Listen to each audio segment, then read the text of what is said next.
안녕하세요. 한국디자인산업연합회 사무총장 김태봉입니다. 여러분과 같이 이 대가기준 동영상을 같이 공유하게 되어 매우 기쁘고 반갑습니다. 오늘은 산업디자인 개발의 대가기준에 대해서 이론하고 그 다음에 어떻게 사용을 편하게 하느냐 하는 사용 템플릿에 대해서 좀 더 깊게 여러분들과 같이 하도록 하겠습니다.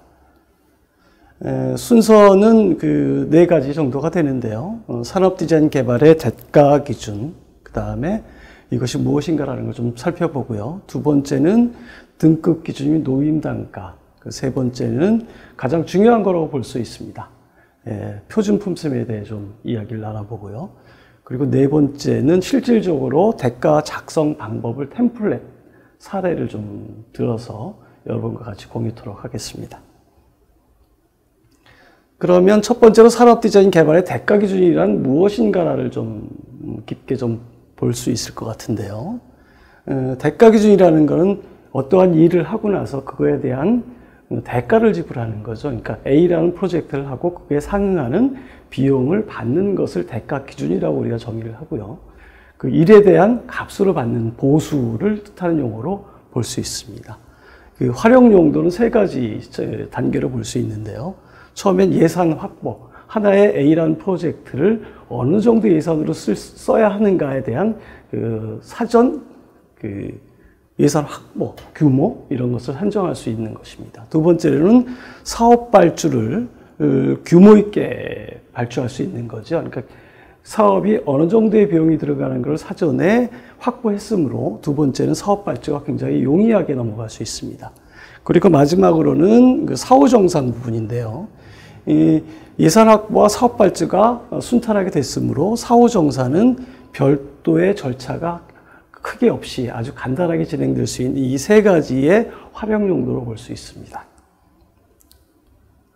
그 다음에 그 산업디자인 대가기준 개발 배경을 잠깐 살펴보는 게 여러분들한테 이해가 좋을 것 같은데요. 사실은 산업디자인 대가기준이라는 게 그간에는 없었습니다. 전무했다고 볼 수 있는데요. 그거의 대체로 학술 영역 단가, 그 다음에 소프트웨어 영역 단가, 그 다음에 공공디자인 영역 단가를 저희들이 차용해서 쓰게 되었습니다. 근데 산업디자인이라는 게 다른 사업하고 굉장히 다르기 때문에 그거를 차용하는 거에 굉장히 문제가 많았던 거죠. 특히 학술 영역 단가 같은 경우는 가장 많이 쓰여진 그 단가 기준이긴 한데 이건 학술을 위한 영역 단가지 디자인 개발을 위한 영역 단가가 아니기 때문에 실질적으로 사용하는데 디테일 부분에 굉장히 문제가 좀 많았던 것으로 여러분들이 경험을 하셨을 것입니다. 그 다음에 산업디자인 대가기준 적용 분야입니다. 디자인 분야는 상당히 여러 가지 분야가 있지만 우선적으로는 제품 디자인, 그 다음에 시각 디자인, 패키지 디자인, 서비스 경험 디자인 이 4가지 부분만 먼저 대가기준을 개발을 하였고요. 차후에는 좀 더 확대할 예정입니다. 대가기준 산정 방식에는 저희들이 실비정액 가산 방식을 채택하였고요. 그 중에서 실비정액 가산 방식에는 4가지가 있는데요. 직접 인건비, 직접 경비, 재경비, 창작료가 있습니다. 그 중에서 이번에 새롭게 저희들이 채용을 한 것은 이 창작료 부분인데요. 디자인이 창의적인 작업을 하므로 그거에 대한 대가를 반영해야 되겠다는 목적으로 이 창작료를 포함을 시켰고요. 이 창작료는 이윤도 일부 포함하고 있습니다. 그러면 가장 중요한 직접 인건비 산출을 좀 보시면요. 3가지로 볼 수 있는데요. 첫째는 디자이너 등급을 어떻게 구성하는가. 저희들은 6단계로 구성을 하였고요. 총괄에서 보조 디자이너까지 총 6단계로 저희들이 규정을 했습니다. 두 번째는 디자이너들이 얼마나 받고 있는가. 디자이너 노임 단가인데요. 디자이너 노임 단가는 저희들이 통계청의 국가 승인 통계를 받아서 매년 1회 저희들이 조사 공표를 하고 있습니다. 그 다음에 세 번째는 표준 품셈인데요. 이 표준 품셈이라는 거는 디자인 하나를 개발할 때 그거에 대한 프로세스로 보시면 됩니다.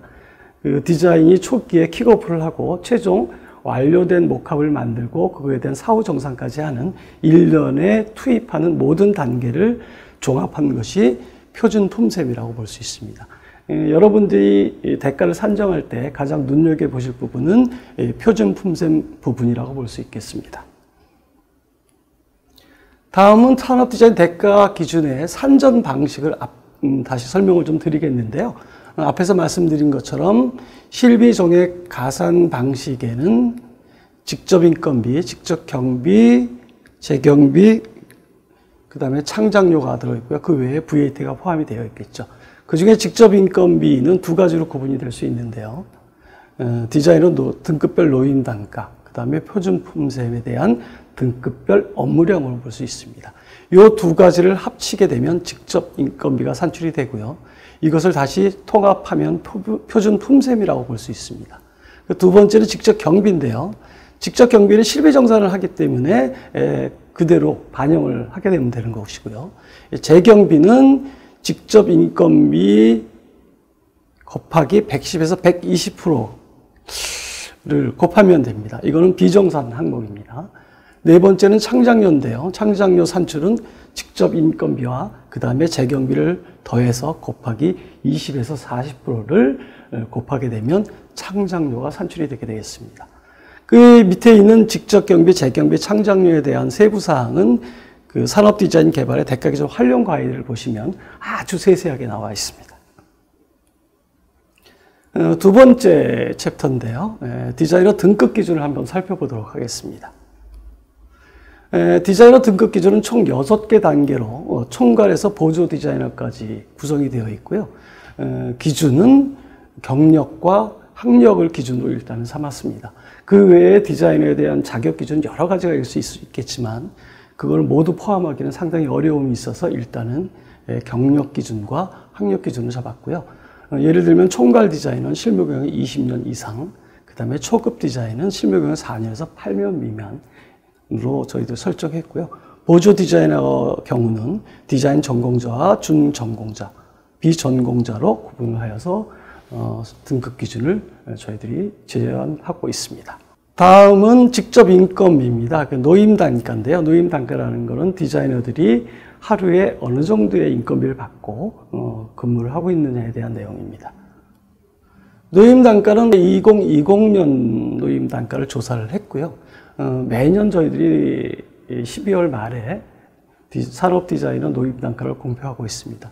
요거는 올해 디자이너들이 얼마를 받고 있는가를 통계청 승인을 받아서 저희들이 조사한 내용입니다. 예를 들면 총괄 디자이너는 제품 디자인 26만 원 정도, 시각 디자인은 23만 5천 원 정도로 쭉 받고 있는데요. 제품, 시각, 패키지, 서비스 경험이 각각 임금이 상이하게 조금씩 다르고 있습니다. 그 중에 가장 높게 받는 부분은 서비스 경험 쪽이 가장 높은 임금을 받는다고 볼 수 있겠고요. 평균 임금 같은 경우는 이 네 가지의 디자인 분야를 총 평균해서 산출한 임금입니다. 이 평균 임금의 활용은 제품, 시각, 패키지, 서비스 경험 이외에 디자인 분야의 노임 단가를 설정할 때 활용하면 좋을 것 같습니다. 그 다음에 이제 가장 여러분들이 조금 어려워할 수도 있고 조금 신경을 써야 될 부분이 이제 표준 품셈 부분인데요. 그래서 그 빨간 표시로 좀 강조를 했습니다. 산업 디자인 표준 품셈 구성 요소, 다른 얘기로 하면 투입 공수라고 얘기하는데요. 투입 공수는 엔지니어링이나 뭐 산업 기술 이런 쪽에 많이 사용을 하고 있는데요. 저희들은 표준 품셈 구성 요소로 여러분과 커뮤니케이션을 했으면 합니다. 표준 품셈 구성 요소는 네 가지로 구분이 되어 있는데요. 첫 번째는 단계입니다. 이 단계란 앞에서 잠깐 말씀드렸지만 업무 프로세스를 이야기하는 거고요. 그 다음에 두 번째는 난이도인데요. 난이도는 하나의 프로젝트가 어느 정도의 깊이가 있는 프로세스로 진행하는 그러한 디자인인가에 대한 구분에 따른 난이도를 설정을 되었고요. 이 1단계, 2단계를 합쳐서 아마도 기간이 설정이 될 것입니다. 기간이 긴 것인 경우는 단계와 난이도가 높은 것이 아마도 기간이 오래 걸리겠죠. 그 다음에 네 번째 단위는 이 디자인 업무 단계별로 몇 회를 하느냐에 대한 단위인데요. 1회, 2회, 3회. 물론 공공발주 부분은 대체적으로 1회 이상 하는 경우는 별로 없겠지만 민간 기업에서 디자인을 수행할 때는 아마도 단위가 추가되는 경우도 있을 수 있을 것입니다. 하지만 이 여러분들한테 제시하는 이 디자인 표준 단계는 일단은 공공 발주 기준으로 잡았고 민간은 차후에 확대가 되어야 되는 부분입니다. 그 다음에 표준 분야 업무 단계를 좀 보면요. 저희들이 공공 발주 부분, 그 다음에 디자인 전문가들, 그리고 설문을 통해서 저희들이 구분되어진 3단계를 한번 보았습니다. 첫째는 기획, 그 다음에 둘째는 개발, 그 다음에 사후 관리로 볼 수 있는데요. 기획은 디자인을 하기 전에 시장조사, 디자인 전략, 디자인 컨셉 같은 디자인 본격적으로 하기 전에 서치하는 부분을 기획으로 볼 수 있겠고요. 그 다음에 개발은 실질적으로 이 기획한 이후에 아이디어 발굴, 3D 렌더링, 그 다음에 목합 등 실질적으로 디자인을 보여주는 단계를 개발로 보고요. 그 다음에 사후관리의 경우는 이 2단계를 끝마치고 양산을 지원하는 관계, 예를 들면 뭐 특허 출원을 한다든가 시방서에 대한 제출을 한다거나 양산 팔로우업을 해주거나 뭐 이런 것들을 사후관리로 볼 수 있습니다. 그러면 각 디자인 분야별 표준부서 업무 단계를 잠깐 살펴보겠습니다. 이 경우는 제품 디자인인데요. 이 단계는 큰 분류를 한번 해봤고요. 그 다음에 중분류, 소분류로 되어 있습니다. 이 프로세스는 저희들이 전문가하고 설문조사를 통해서 가장 중요한 부분, 그리고 반드시 들어가야 되는 부분을 저희들이 기준으로 삼았고요. 이 업무 단계 외에도 삭제되거나 추가될 수는 있겠으나 저희들이 제시하는 것은 이 정도의 업무 단계는 수행을 해야 그래도 퀄리티를 보장할 수 있는 아웃풋이 나오지 않을까 하는 저희들이 생각하고 있습니다. 다음은 시각 디자인 분야의 브랜드 아이덴티티입니다. 브랜드 아이덴티티 또한 기획, 개발, 그 다음에 사후 관리로 크게 구분이 되어 있고요. 그 다음에 대분류에는 브랜드 개발 전략부터 홍보 및 매니지먼트까지 아마도 여러분들이 실무에서 직접적으로 사용하고 있는 업무 단계가 모두 포함이 된 거라고 저희들은 판단하고 있습니다. 다음 보시겠습니다. 다음은 그 시각 디자인 부분의 에디토리얼 앤 그래픽인데요. 편집 디자인 부분이죠. 이 디자인 부분 또한 기획과 개발과 사후 관리로 큰 구분을 나누었고요. 나머지 대분류에는 기획 및 전략, 디자인 개발, 디자인 관리 이러한 단계는 아마도 디자인 부분에선 거의 다 유사한 패턴을 보이고 있을 것이라고 저희들은 생각하고 있습니다. 이 나머지 부분은 세부적인 디자인 업무 단계로 볼 수 있겠고요. 그 다음에 패키지 디자인 부분입니다. 패키지 디자인 또한 기획과 개발, 사후 관리로 구분되어 있고요. 패키지 디자인 부분 같은 경우는 상당히 제품 디자인 업무 단계와 유사한 업무 프로세스를 지니고 있습니다. 아마도 제품과 패키지 디자인은 유사성이 있고 항상 따라다니는 디자인 분야에서 이러한 현상이 나타난다고 볼 수 있는데요. 디자인 기획에서 디자인 개발, 기타, 사후 관리, 양선화 뭐 여기까지 업무 단계가 되어 있고요. 이 나머지 부분은 세부적인 내용이라고 여러분들이 좀 자세히 보시면 될 것 같습니다. 그 다음에 서비스 경험 디자인 같은 경우는 제품, 그 다음에 시각, 패키지 디자인하고 조금 다른 그 디자인 업무 단계를 가지고 있는데요. 기획이나 개발, 프로젝트 완료는 뭐 유사하나 이 업무 단계는 기획 부분이 상당히 많은 업무를 차지하고 있고요.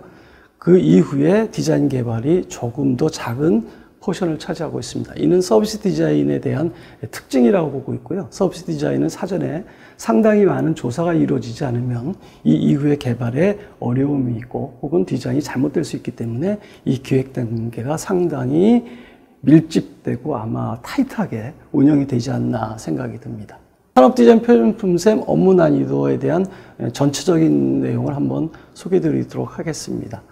제품 디자인, 시각 디자인, 패키지 디자인과 서비스 경험 디자인은 업무 단계가 조금 다른데요.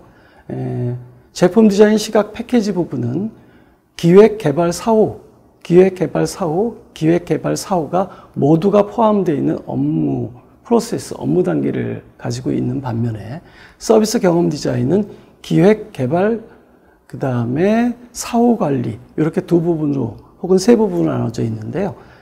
B 같은 경우는 업무 난이도가 가장 낮은 그 프로젝트로 본다면 기획 단계만 수행을 하고 A 그레이드 같은 업무 단계가 조금 높은 경우는 기획과 개발을 수행하게 되고 업무 난이도가 가장 높은 S그레이드 같은 경우는 기획 개발, 특히 개발 부분, 기획 부분에 많은 업무 단계가 포함되어 있는 거로 저희들이 이해하시면 될 것 같습니다. 그 다음에 산업 디자인 표준부의 업무 난이도 두 번째인데요. 그 앞장에서 말씀드렸지만 업무 난이도, 그레이드를 지금 나름대로 규정을 한 겁니다. B, A, S로 업무 난이도를 규정을 했고요.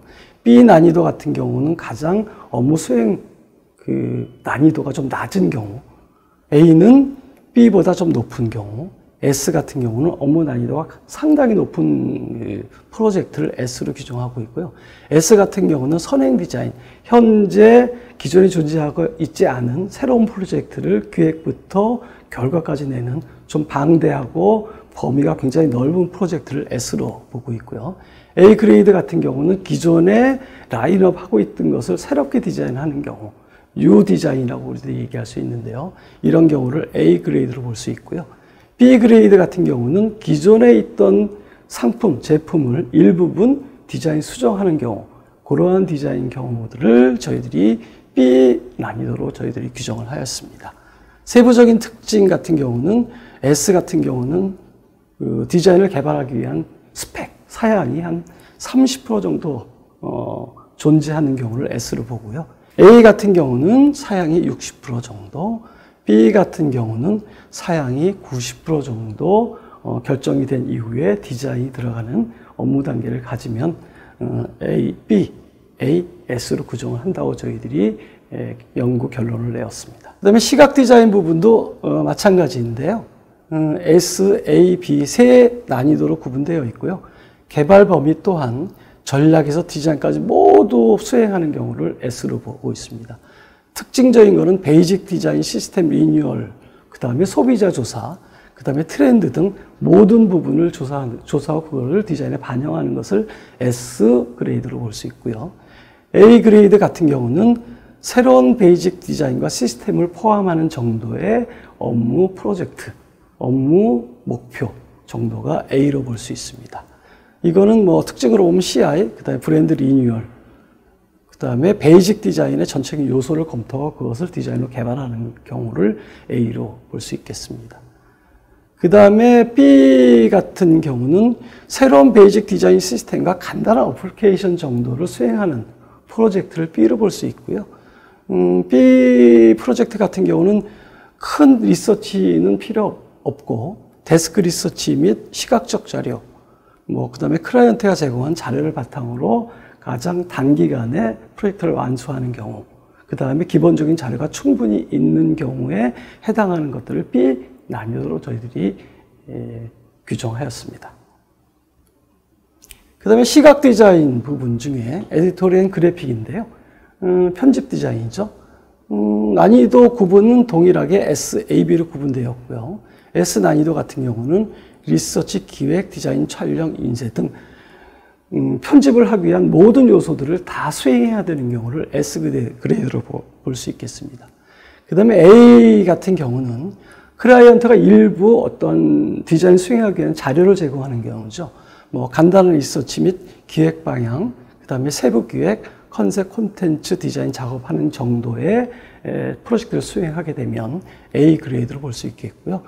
특징 같은 경우는 매거진, 브로셔, 시즌 리포트 같은 어떤 편집이 필요한 디자인 분야가 될 수 있습니다. 그 다음에 B 그레이드 같은 경우는 소스 이미지, 핵심 콘텐츠들 모두 다 제공받고 그것을 가지고 융합시켜서 디자인을 만들어내는 그러한 프로젝트 정도를 B 정도로 볼 수 있겠고요.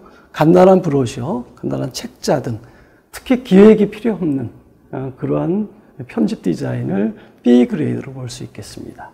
그 다음에 패키지 디자인인데요. 패키지 디자인 같은 경우도 큰 난이도 구분은 S, A, B로 구분되어 있고요. 패키지 디자인은 좀 단순하게 규정을 했는데요.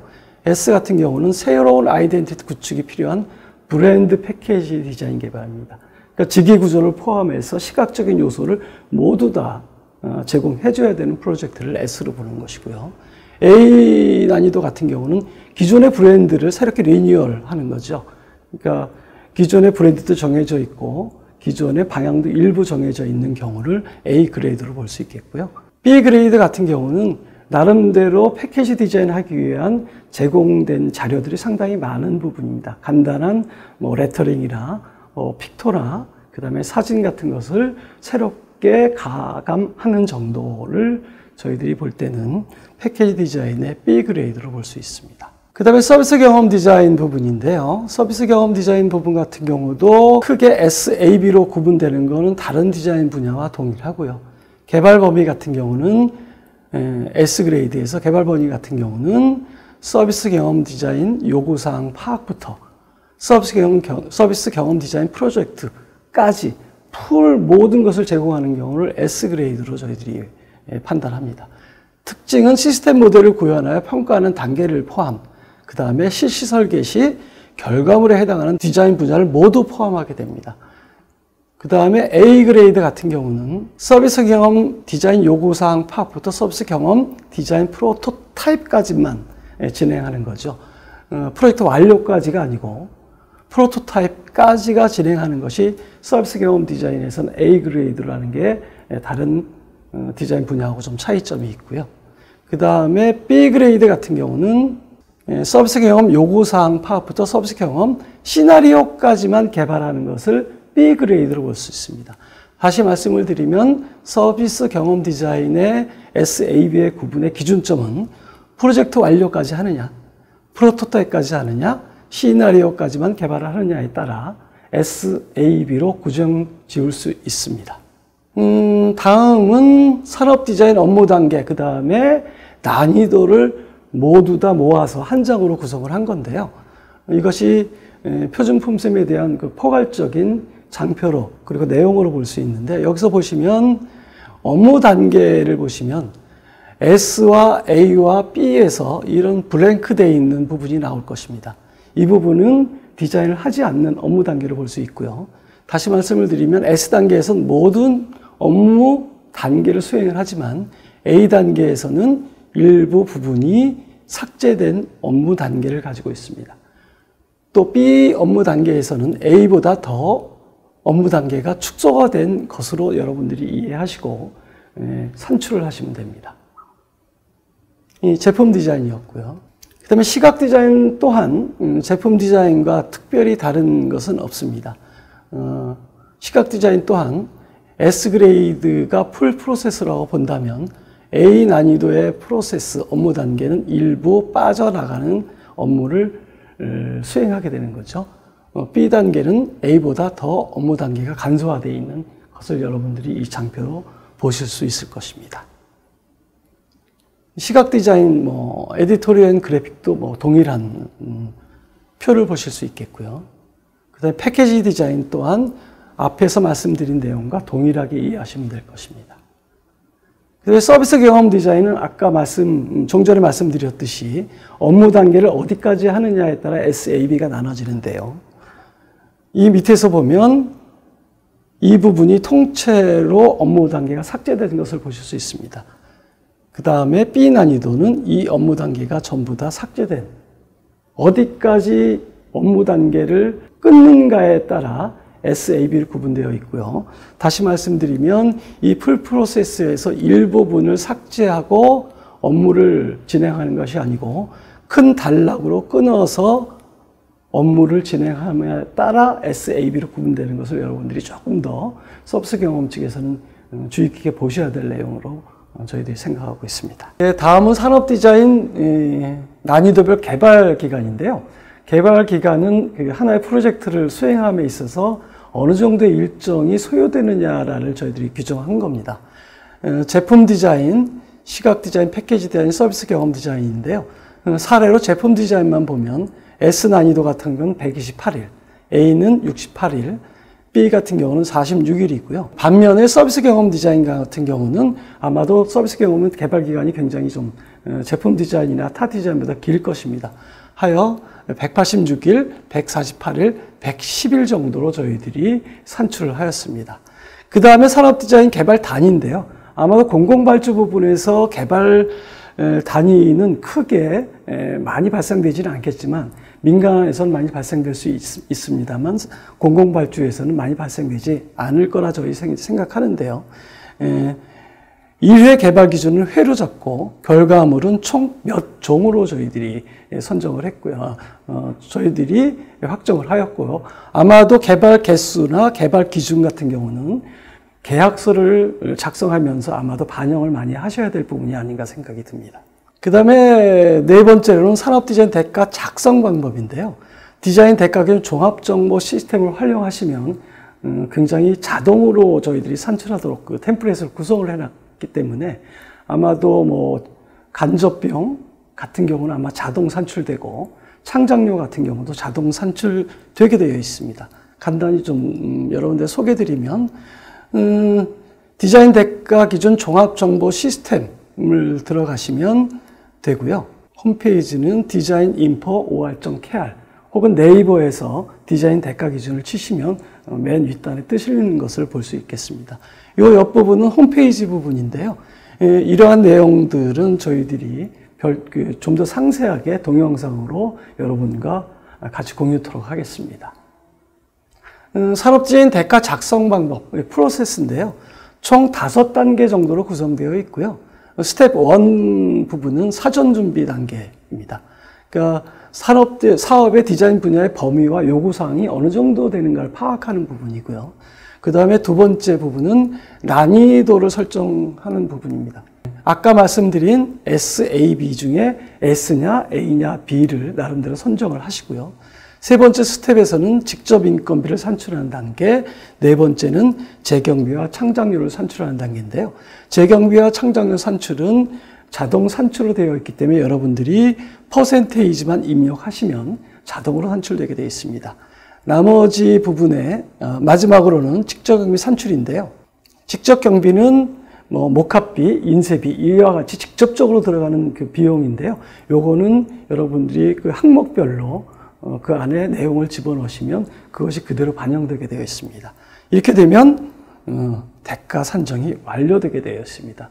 이거에 대한 구체적인 설명은 별도로 영상을 보시면서 여러분과 같이 이해를 돕도록 하겠습니다.